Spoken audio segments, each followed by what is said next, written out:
You're quite hostile. I got a right to be hostile, man. My people been persecuted.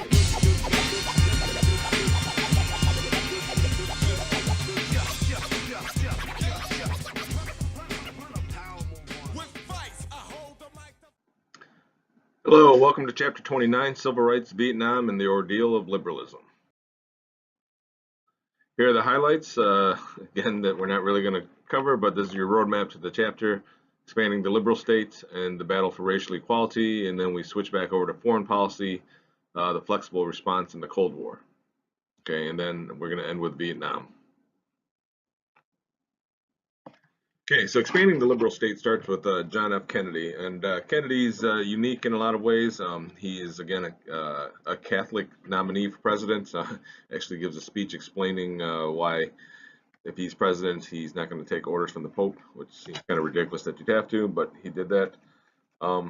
He also was the presidential candidate that was in the first televised presidential debate. And again, there's a lot of lore around here in terms of the effect of TV on presidential candidates. Kennedy was young, he was tanned, he wore a dark suit against the gray background, and his opponent, Richard Nixon, was getting off an illness, wore a gray suit, kind of faded in the background, and so supposedly people that watched the debate thought Kennedy won it, whereas people that listened to the debate thought Nixon won it. So Kennedy's elected in a very, very close election, beats Nixon by 0.01% of the vote, and Nixon claims that the election was stolen from him, and I think he influenced the mafia connections that Kennedy's dad had in Chicago. So he's kind of bitter about that. What stands out about Kennedy is his youth, and so he didn't serve very long in the Senate, but he really campaigned on his youthful image, and he brings us the idea of Camelot. So that he's young, his wife is young, she's beautiful, they have kids, they play touch football on the lawn, even the dog's beautiful. So Kennedy brings a lot of hope to America, but unfortunately he's assassinated. He gets assassinated in Dallas by Lee Harvey Oswald, and so if any of you guys ever go to Dallas, they have a great museum there showing that. Then, of course, with his assassination, that is the end of the Kennedy presidency. Not much accomplished. Remember fondly because he assassinated in his youth, but not much accomplished during his presidency. Which brings us to Lyndon Johnson. So Lyndon Johnson is the vice president. Actually, he didn't get along with the Kennedys. So the Kennedys were very kind of upper crust, Harvard-educated, sophisticated guys. Kennedy is a ordinary guy. He's crude. Actually, he's a segregationist during his time in the Senate.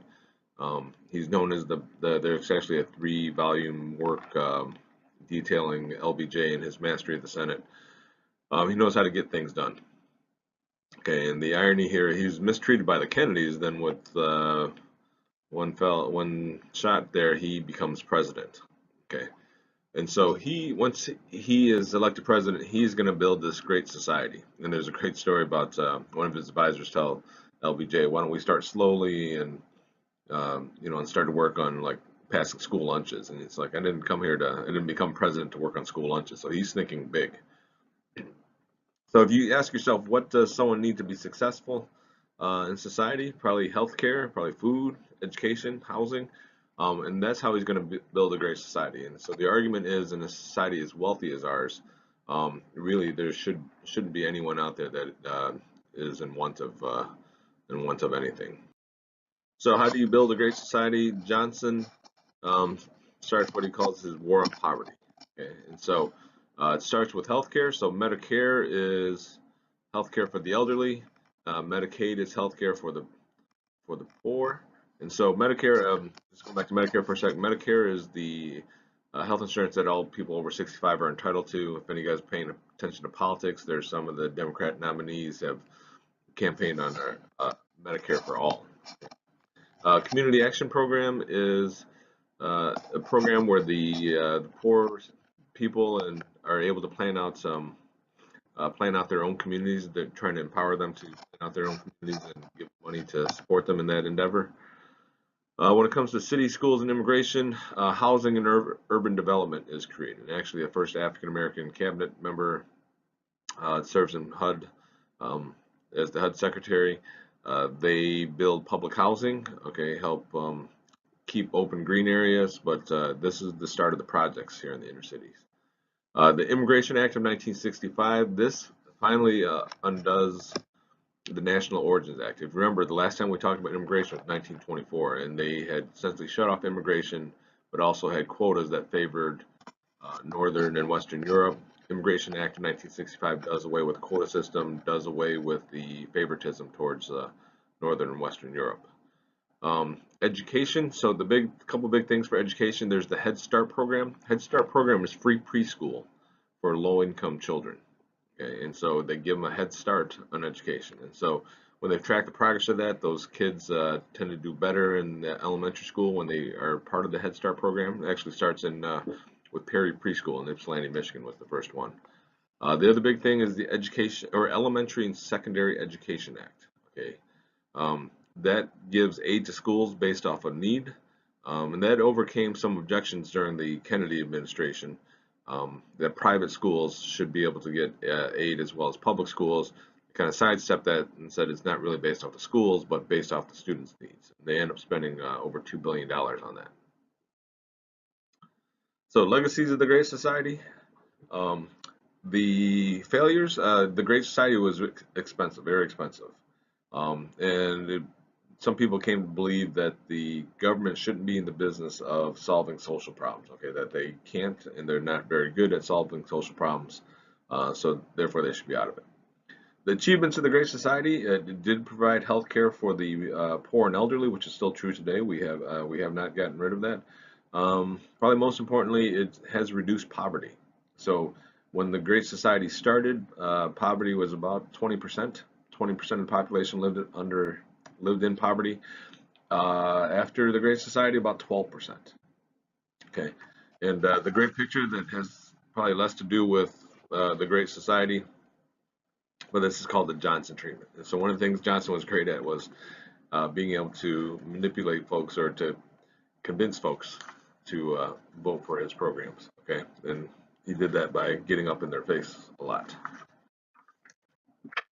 Okay, switching back to civil rights. If you remember the last time we talked about civil rights, it was Little Rock High School. Here in the 1960s, the protests expand. Okay, so what you see down here in the picture that's blocked by my face cam, this is the start of the expanding protests of the civil rights. Okay, so there's 4 college students that are part of the Student Nonviolent Coordinating Committee, and they have a lunch counter sit-in. And so they go to segregated lunch counters. First one's in Greensboro, North Carolina. They sit in and they refuse to leave. Okay. Also, if you remember CORE, which showed up during World War II, they start these freedom rides. Okay, so at this point, interstate busing, so buses that cross state lines that go from state to state, is supposed to be desegregated. And these college students, black and white, are testing the desegregation policy and whether at this time the Kennedy administration will enforce that. So they get on these buses, they cross state lines, and they face violence. And actually, I think before they went on the rides, they actually signed their last will and testament. Many of them, I mean, they expected to be badly hurt and encounter violence. And so, again, they're testing the limits of it and really putting Kennedy in a bind to see whether he would enforce it. Lastly, you have the Birmingham March. Birmingham March is in Birmingham, Alabama. And what they do in the Birmingham March is they actually turn to school children. Because one of the problems with having adults protest is that when they get arrested, they can't support their family anymore. So in Birmingham, they use children. Okay, and so some of the images from the Birmingham protest, as seeing these children being attacked by the police dogs, being hit with water hoses from the fire department, and those images go around the world. I think we're going to watch the video on this. But again, in the competition, global competition for hearts and minds, communism versus democracy, it's hard to see those images and make the argument that democracy is still superior. Okay, the battle for racial equality continues. 1962, James Meredith is granted admittance to the University of Mississippi, and despite protests by the governor, he is allowed to go in. University of Alabama allows their first black students, despite the protests of Governor Wallace, Medgar Evers, head of the NAACP in Mississippi, is also assassinated. So you have a lot of violence breaking out here in the early 60s in Southern resistance. So where the civil rights movement turns to next is they had their long planned March on Washington. If you remember, A. Philip Randolph from World War II had planned this March on Washington. They're going to finally have it. And so, and the imagery is purposeful. So they are going to give this have the march, and they're going to give speeches at the foot of the Lincoln Memorial. So Abraham Lincoln, the great emancipator, here we are nearly 100 years later, still haven't reached equality. So this is Martin Luther King gives his "I Have a Dream" speech, and he's trying to pressure Congress and pressure the president into passing the Civil Rights Act. And just to follow up to that, so what happens is Kennedy's actually assassinated, and one of the first pieces of legislation that LBJ gets accomplished is the 1964 Civil Rights Act. And he's able to accomplish that because Kennedy again was beloved by the public. Said we should honor Kennedy by passing the Civil Rights Act. So the Civil Rights Act, 1964 Civil Rights Act passed it, banned discrimination or segregation in public facilities. So where it was begun to happen in piecemeal with the Brown versus Board, and then buses, and then interstate buses, now public facilities cannot have segregation. Okay, that's not sufficient enough though. So the battle for voting rights. You have Freedom Summer. So Freedom Summer is where African American and white students from the North and from the South go to rural Mississippi and try to register voters. So Mississippi has an atrocious percentage of African Americans that are registered to vote, mostly because of intimidation by whites in Mississippi. So they go down there to register to vote. There's one tragic event. I mean, there's I'm sure many tragic events, but one is where 3 civil rights workers are killed. Their bodies aren't found. Later, the FBI come down and help investigate, and they find out that the local, I think this is deputy sheriff and local businessmen, had killed these 3 civil rights workers. Okay, so how do you protect African Americans? How can they help protect themselves? The 1965 Voting Rights Act. So 1965 Voting Rights Act really comes after the Selma March, another famous march, actually, which we just had the anniversary of. So Selma, they are going to march from Selma to Montgomery, the capital, ask for voting rights. They are stopped by the state police on the Edmund Pettus Bridge, and they are tear gassed, and they're beaten by these police officers riding horses and wearing gas masks, and this is shown on national TV. And so, the public, and particularly the North, gets to see the face of racism and segregation firsthand. And now there's a lot of pressure on LBJ to pass this Voting Rights Act, and he does do that, which provides federal protection for voting. And the 64 Civil Rights Act, the 65 Voting Rights Act, is kind of the apex of the Civil Rights Movement. And what happens after that is the movement changes. Okay? And so Brinkley talks about de jure segregation, which is by law, de facto segregation, which is by practice. Okay, so you can think of de facto segregation kind of like the cafeteria, where kids might separate themselves by ethnicity or race. There's no rule saying that they have to. It's just kind of done by practice. And so the other thing with the civil rights movement, it had begun to turn from political grievances to economic grievances. And there's a famous quote that someone said, what's the point of being able to eat at the lunch counter if you can't afford the burger? Okay, so again, 64 Civil Rights Act, 65 Voting Rights Act, probably the apex of the civil rights movement. From there, it turns more militant. In 1967, we have a breakout of urban violence. It starts with Watts riot, so a police stop turns into a deadly riot. And it's the beginning of the long, hot summer of 67. So there are race riots in Newark, New Jersey. Detroit has a big one. Watts, again.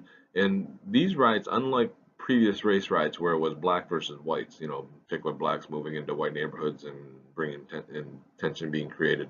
This one is blacks versus authorities, okay? And so it's against police violence and against brutality in their communities.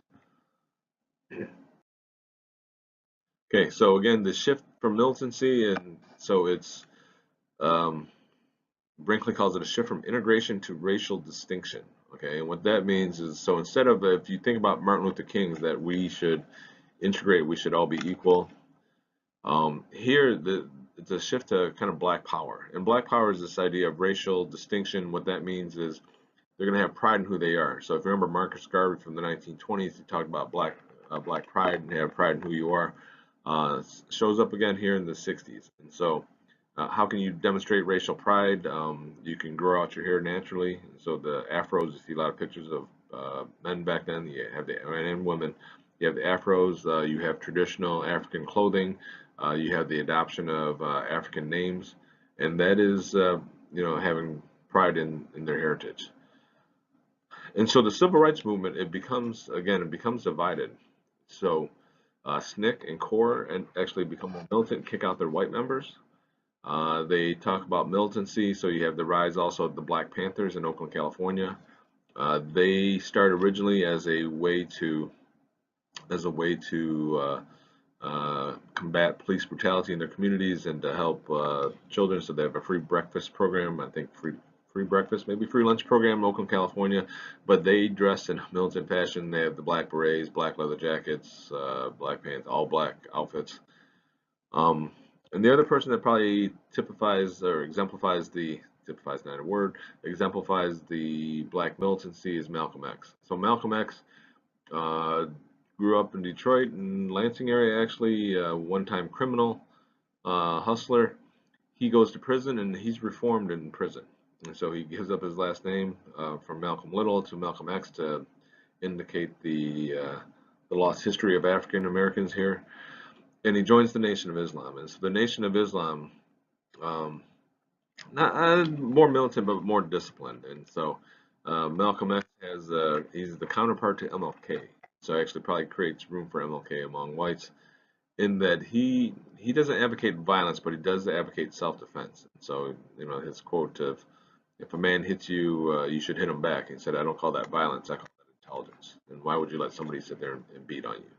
So for a time being in the 60s, 50s, and 60s, you have two contrasts there. So you have MLK preaching nonviolence, and then you have Malcolm X preaching defense. Okay.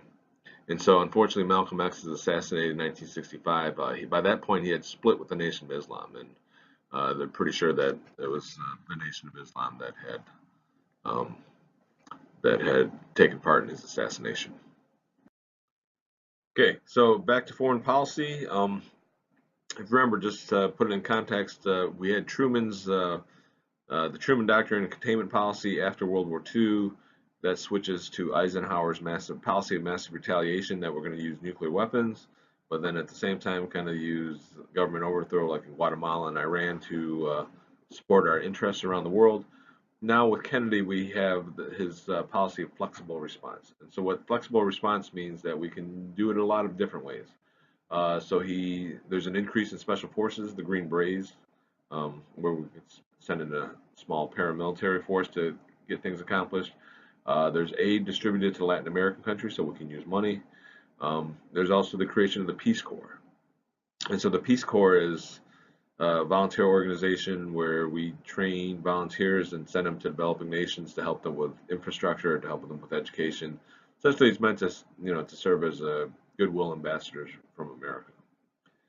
So, unfortunately for Kennedy, there's a couple foreign policy disasters during his presidency. The first one is the Bay of Pigs invasion, and so the CIA had taken 2,000 Cuban exiles, trained them so that they could invade Cuba and overthrow Castro. And so we being the U.S. military, dropped them off on the Bay of Pigs, in the beach in the Bay of Pigs. And the United States is supposed to provide air cover for these exiles, but Kennedy chickens out at the last minute, doesn't provide air cover, and now all those exiles are captured. And so it's really a big embarrassment on part of the United States. Second one is the Cuban Missile Crisis. So the Soviet Union places missiles on Cuba, which is 70 miles away from the United States. They can essentially hit every major city in the United States now. And so the ball's in Kennedy's court. What should we do? Should we go in there and blow up the missile sites? Should we just protest strongly with the Soviet Union? Knowing that really we could potentially start World War III off this. Kennedy chooses to quarantine Cuba. So quarantine Cuba, he puts American ships around Cuba. and essentially blockade Cuba so they can't bring in any more military equipment or missiles. It's a tense 13 days here, and probably the closest we've ever gotten to a hot war breaking out between the Soviet Union and the United States. Eventually, cooler heads are able to prevail. We trade essentially missiles that we have in Turkey for removing missiles in Cuba and a promise not to invade Cuba. Okay, for intervention-wise, Johnson and the rest of the world, he does intervene in the Dominican Republic once LBJ is president, as well as other places in Latin America. We have kind of a sordid history in Latin America. Okay, again, the map here shows the extent of U.S. involvement in Latin America. Obviously, we have a long history of kind of poking our nose in there. Okay, so sticking with foreign policy, the agony of Vietnam. We talked about this in the last unit. Again, the French after World War II try to reestablish control of Vietnam. They're chased out at Dien Bien Phu. The Viet Minh, which is the party for Ho Chi Minh in North Vietnam, they declare independence, and we have a Geneva Conference, and where the Vietnam is divided in the 17th parallel. Ho Chi Minh and the communists control North Vietnam. Meanwhile, in South Vietnam, we support their leader Ngo Dien Diem.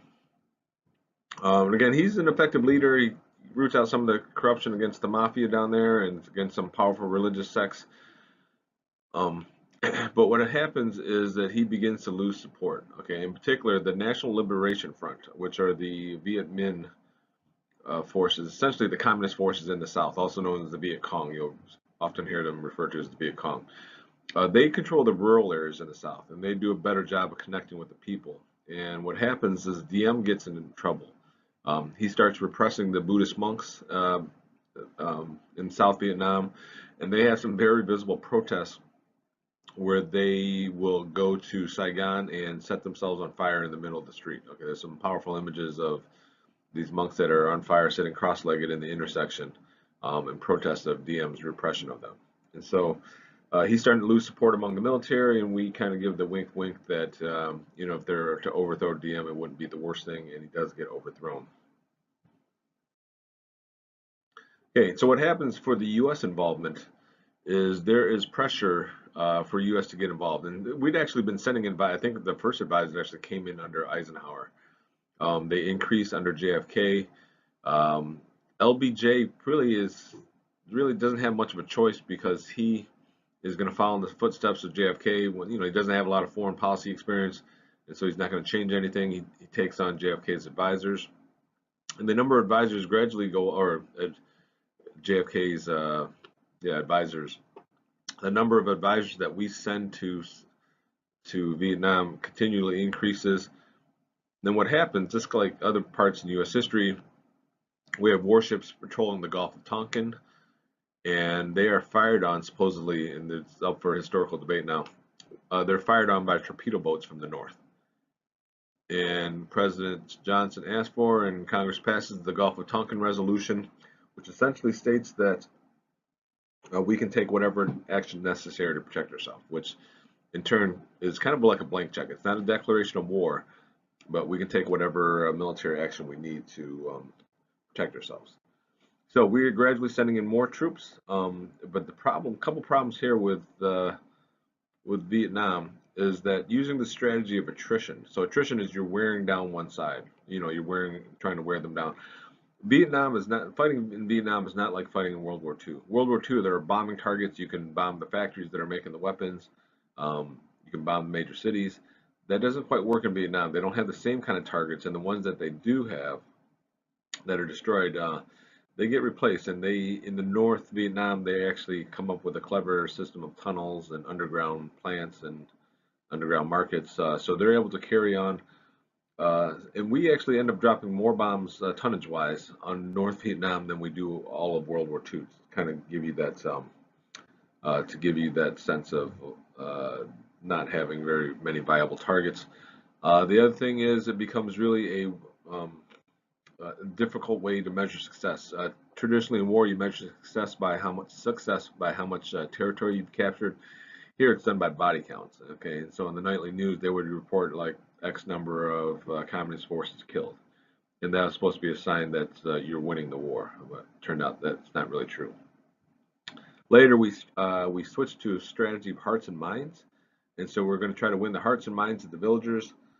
Um, Again, so how do we win the hearts and minds of the villagers? We find areas that we're going to clear out of communists, so we take the villagers out of their villages, and they have to go to cities or they go to camps, and then we burn down the village. Okay, yes, it doesn't sound like a very successful way of winning hearts and minds, and it actually doesn't. Okay, so here's the map of Vietnam. Again, one of the difficulties is in getting supplies from North Vietnam to South Vietnam. They would go through the neighboring countries, Cambodia, Laos, and the Ho Chi Minh Trail. Okay, and we actually at one point end up invading those countries, try to destroy the Ho Chi Minh Trail, which is not a good thing. That we invade a third party here. So what happens at home is we have growing opposition to home, and that it starts at actually, well, one of the places it starts is at University of Michigan. They have teach-ins against the war, and Vietnam was probably the last war where the press and reporters would accompany the soldiers, and they had unfettered access to the war. So they came back reporting of what was going on there, kind of the futility of the war, and so there was a growing anti-war protest. In the meantime, the war-induced inflation. This is the time where Johnson has guns or butter. Okay, or he calls it guns and butter. So we can have the Great Society and the war in Vietnam. But because we're spending billions of dollars on each, that contributes to inflation rate that continues to grow. Johnson asked for a 10% tax. People refer to it as a war tax, to the way to combat inflation. Congress eventually cut $6 billion from spending on the Great Society. So you can't have guns and butter, it becomes guns or butter.